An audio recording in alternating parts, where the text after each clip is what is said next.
Hi everybody and welcome to SA Rugby Weekend Wrap. Mark, good weekend in rugby? Great weekend. Not for me. No, not for me either. 2 from 6 in terms of a Super Brew. And the one I never picked. And I don't even think the Blues picked it. That they would come to Cape Town and smash the Stormers 33-40. That scoreline was what I thought the Stormers would have against them. Well, there's something not clicking Stormers. I mean, I'm glad James isn't here. It'd be insufferable this morning. But he's obviously onto something there with the Stormers. Not that I think the season's ruined. I think it sets up an incredible game in 2 weeks' time in the Shark Tank. Yeah, they've been riding a crest. I mean, they take nothing away from them. 4 from 4. I just felt it's not so much even the result, and Dobbo said it as well. It was the lack of effort. It's them not pitching up for the game. The disinterest there, and they started to get people to come back to Newlands. You can't have a performance like that and then expect 30,000 to come watch you again. And if you're going to get beaten by a side who plays better on the day, at least go out there with showing a little bit of ticker. And they were bullied off the ball, bullied on the ball, physically dominated. And that's got to be a concern before they travel. If they play against a side like the Crusaders and the Chiefs overseas in New Zealand, they've got a tough tour. I mean, the Sharks had a pretty good tour in terms of the teams that they played, but I mean, the Stormers games are a little bit tougher, I believe. Yeah, I mean, they've got those 2 in New Zealand against the top 2 New Zealand teams, as far as I'm concerned, the Crusaders and the Chiefs. Don't they have the Brumbies as well? And the Brumbies in Australia, who are leading the Australian Conference. Wake-up call, that's the word that Dobson used, it's the word that Kitshoff used. I just don't know how a team who's won 4 from 4 needs a wake-up call. No, and needs to lose badly to kind of re-establish themselves at the end of a month in the competition. If you look at the Crusaders, when they lost to the Chiefs, they got out to a 12-point lead. Chiefs came back, played very well in the second half and won. It was a good game of rugby, and you just thought they were beaten by a side that showed incredible defensive mongrel that day. They went out the very next week and systematically destroyed the Blues in Auckland. So it's going to be interesting how they come back in a fortnight's time. Lucky that they've got the bye, but a lot of soul searching, and that will be a very definitive game to show the character and the ticker. And Dobbo does talk about character of this side, but they've lost Peter Steph to Toy potentially for 2 months. They've lost Sia Khaleesi and they've lost Bongi. So they've lost 3 big players. Yeah. Let's see this depth. But still, for me, just an unacceptable performance at home, perfect conditions against a side that hasn't fired in the competition. No, they haven't, and I expected a lot more. As James would say, they were cuck. Cuck with a capital K-A-K, and you can't dispute that. And we will have James in the studio on Thursday, and I'll be giving him the cuddle and acknowledging that he has said all along that there are vulnerabilities in the side.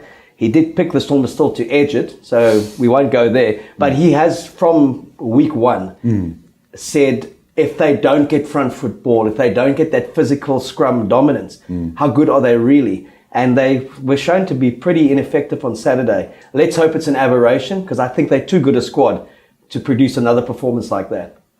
Well, like I said, it sets up an incredibly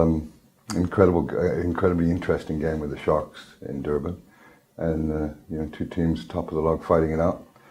But if I had to sort of look into the crystal ball, all things being equal, with no key injuries to the Sharks, I'd have to favour the Sharks at home. Well, I think momentum is with the Sharks at the moment. Yeah. They, I really thought that they may just battle mentally to get past the Reds. And when it got to the Reds edging ahead with 25 minutes to go, it kind of was playing out the way I thought it would. And then Kerwin Bosch, fantastic 48-meter penalty, just gave them that little bit of hope that we need just a big 20 minutes. And then they turned it on in style. And he had a great game, didn't he? I thought he had played really well. Yeah, and he has played really well. And I just love the way the Sharks are playing at the moment. And for them to get 3 out of 4 wins onto a huge effort, the key for them, it sounds cliche, to come back and consolidate that and not drop games at home. Yeah. So, as you said, it sets up a cracker in a fortnight's time. While these blokes down here in the Western Cape are licking their wins, the boys in KZN flying high, and deservedly so,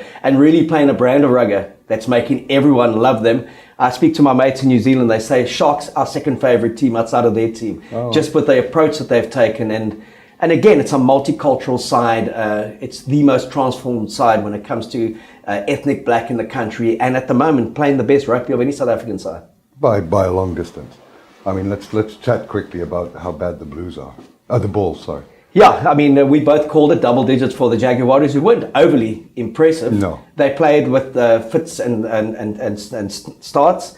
But I don't know who's worse, Lions or the Bulls. I mean, that's going to be a derby to kind of really look forward to when they play each other in Johannesburg or Pretoria.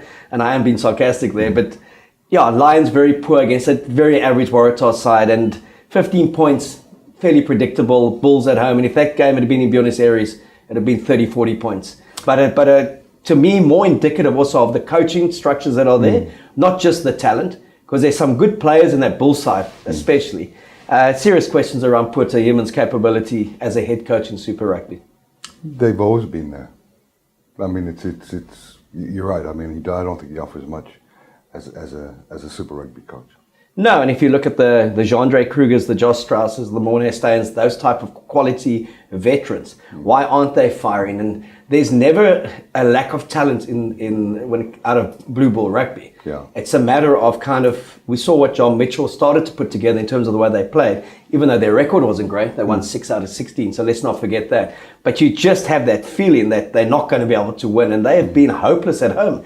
The fortress, the cathedral that is Loftus, it's like a charity case at the moment. You go there for your 4, your 5 points, and you move on. Yeah, no, it's not exactly a fortress, I would say. But one of the things I want to explain to people out there is when we shoot the show on a Wednesday, and my Super Brew picks aren't picks that I bet on. I only bet on things that I write about on Facebook. So guys, don't. If I know some of you come up to me and say, "No, geez, you really backing the Stormers," and I lost a lot of money. I never bet on the Stormers this weekend. I had 2 bets and I won them both. So be careful when you're watching the show, and everything I predict is not something I bet on. Yeah, and I mean, just if you look at it, you talk about that. We always speak Super Brew, and I think you do it on the show, and you also do it when you do the Money Boy show. You're very clear to explain to people what's a good game to bet on, where you can actually make money, one to leave alone, one that you just don't know. Both sides are so poor, you actually don't know which one's going to be the poorer on the day. And there is a big difference about just calling a game and actually putting some cash on it. But the real game from this morning in Los Angeles, and even the Hoff was there, he had said there's no way South Africa could win it. It's got to be New Zealand or Fiji. South Africa knocked over New Zealand in the semi-final, 19-0 down against Fiji, one of the great exponents of sevens. 12 points down with 1 minute, 10 seconds to go, scored the try, recovered the ball from the kickoff, scored again, took it into extra time and scored to take the LA Sevens for the 5th time, and got past the USA 12-10 in extra, like the last score of the game. Just a wonderful feel-good factor again for the boys in green and gold. Yeah, but in fairness to the Hoff, I don't think he's a very knowledgeable rugby guy. Well, he was at the end of those 2 days, because he was the one guy they were going to the whole time. He was in the tunnel. He was loving it. He had his life-saving little boy with him. He was his shield. He was out there. So well supported again in the States. A lot of celebrities at the game. And I think because the USA team has done so well in the past. But just, Neil Powell's rebuilt that 7-side over the last 2 years. A lot of youngsters, and they're finally coming through. And that's sort of fantastic effort. Did you stay up? And what time was the game? No, it was at 2:25. Anton Chayat, former province fly-off and dad of Jordan Chayat, actually tweeted when I got up this morning. I saw he said, got up to have a leak at 2:25. What an incredible leak. Just saw us winning extra time. So that's how I knew we had actually won the thing. Okay, fantastic. That's a great result for the Blitz Pocket. Yeah, fantastic. Yeah, okay. Well, we've got an interesting week of rugby ahead. The game that sticks out for me is going to be the Jaguars and Sharks. Yeah, that's going to be a cracker.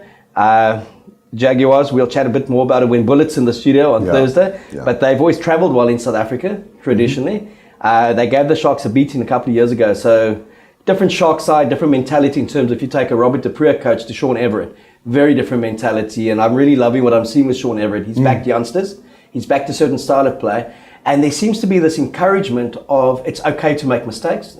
And it's okay to kind of drop a game if we're trying to progress our game at the moment. So I can't compliment the Sharks enough at the moment. No. And they've had the dream start, haven't they? I mean, they've just looked wonderful. I mean, out of all the teams that I've watched play Super Rugby, they're the team that stands out for me in terms of the way they play, their attack, and even the forwards that lack any spectacular players. But as a unit, they're great. They're playing well above they're punching well above their weight. And it's lovely to see Notcher playing as well as he's playing. Wonderfully talented loose forward. They've kind of settled on a position for him, and just coming out of the Stormers province structure, he seems to have found a squad and a style of play that suits his game, and he's been so impressive, and it's just nice to see him playing with a smile on his face again. Yeah, and for me, Kerwin Bosch is prodigious with that foot. You know, kicking, finding touch, just sensible kicking. And again, a coach, you know, there was all that thing about Robert de Preer saying his son would play, Kerwin Bosch has to be a fullback, he needs to be developed more. I don't know what he had to be developed, he's an SA Schools fly-off. And Everett saying, Kerwin Bosch is my 10, I think he can become one of the best 10s in the country, and the only way we're going to know is by playing him. Yeah. And you can just see the confidence that he's got, knowing that the coach is actually backing him. He's not Bosch playing. almost came to Cape Town last year, didn't he? He's not playing for survival every weekend, as was the case under Robert de Preer Sr. Yeah, Stormers should have maybe moved a little quicker on that. Without a doubt. And again, you know, Damien Willemse struggled behind a beaten pack this time, but he's too good a player not to persist with and not to invest in. I think I agree, Mark, but you know, one of the things is when you're winning, you can get away with saying that. When you're losing, I mean, because he just made some silly schoolboy errors in that game, huh? Yeah, I think it's also, you know, second season kind of blues, as they call it. He came on the scene. You don't have an expectation that he'll get it right. He got it right. He looked sensational. And mentally, how is he coping with the expectation? And that's always the key with a lot of players, schoolboy superstars, and in that second year of senior rugby, when people have worked them out a bit and they're trying too hard, it's how he comes back. I hope they do persist with him at 10. I do think he does have the game to play number 10, but he's got to take a serious look at his game, and I think it's more mental than anything else at the moment. Yeah, I wouldn't disagree with that. Anyway, thanks, Mark, for coming in, and look forward to Thursday's show. Always a pleasure, and look at those Super Brew bets, not always the other ones. Cheers, Mark.